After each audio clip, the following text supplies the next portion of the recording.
Good morning, everyone, and Shabbat Shalom. This week's Torah portion has a very famous verse, a verse that is inscribed upon the Liberty Bell that says, "Proclaim freedom throughout the land for all its inhabitants."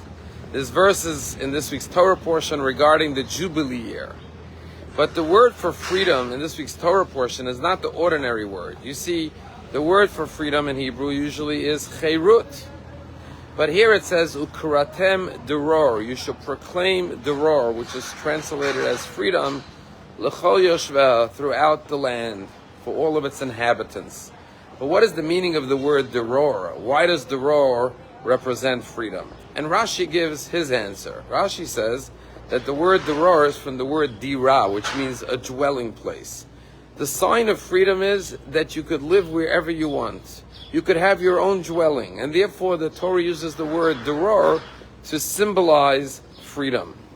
But the Even Ezra gives a second reason why deror represents freedom.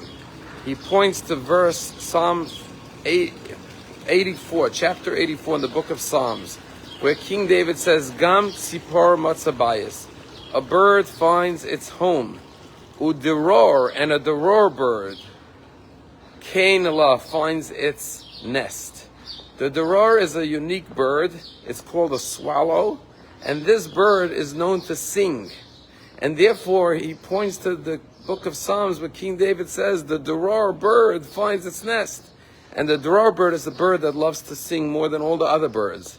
And therefore, he says, why is deror the word for freedom? Because a free person, not only, like Rashi says, has his own dwelling and can live wherever they want, but is always joyous and singing, because the most essential quality, the most essential need of any human being, which is like oxygen for their soul, is freedom. Freedom to be themselves, to live as they choose, and that naturally causes you to sing. And of course, this makes us think about our hostages. Tragically, last week, 3 bodies were uncovered of hostages.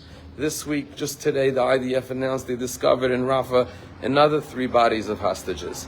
And then we all saw the horrific video of 5 girls abducted on October 7th that Israel and the families released. And this reminds us once again that every human being is entitled to their freedom.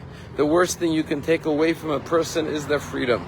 And therefore the world and the Jewish people will never stop demanding the immediate freedom of our hostages. Unfortunately, we hear so much about the war in Gaza and condemning Israel and all sorts of accusations falsely that Israel is committing genocide and that they're starving the inhabitants, although there is more humanitarian aid than ever. The price of food has dropped in Gaza because there's such an abundance, because of the tons and tons of truckloads that have been sent in by Israel. But you hear very little about demanding the freedom and the release of the hostages. Yesterday I had to be in Miami, and I drove into 41st Street, and on a wall of a building, must be a Jewish owner maybe, I don't know, he plastered all the pictures of all the hostages. The first thing you see as you come into 41st Street on Miami Beach. We have to keep the faces of the hostages alive and their pictures before everyone's eyes, because that's the message of this week's Torah portion. Every person must receive their freedom. One of the hostages that was abducted on October 7th was an 84-year-old woman, Alma Avram, and she spent 51 days in captivity, and she was denied her medication for those days, and she was very ill, and she was given back in a hostage deal in November, and she was airlifted straight to Soroka Hospital because she was subconscious because of her not having her medication for 7 weeks. And she spent 5 months in the hospital. She started in the ICU, and after 5 months of rehabilitation, the doctors and nurses got her back to her health. And on May 8th, with great celebration, she went home for the first time. Like this week's Torah portion, she got her deror, she got her own home to go back to her home. The first time she had been home since October 7th. And she went home with great fanfare. That was on May 8th.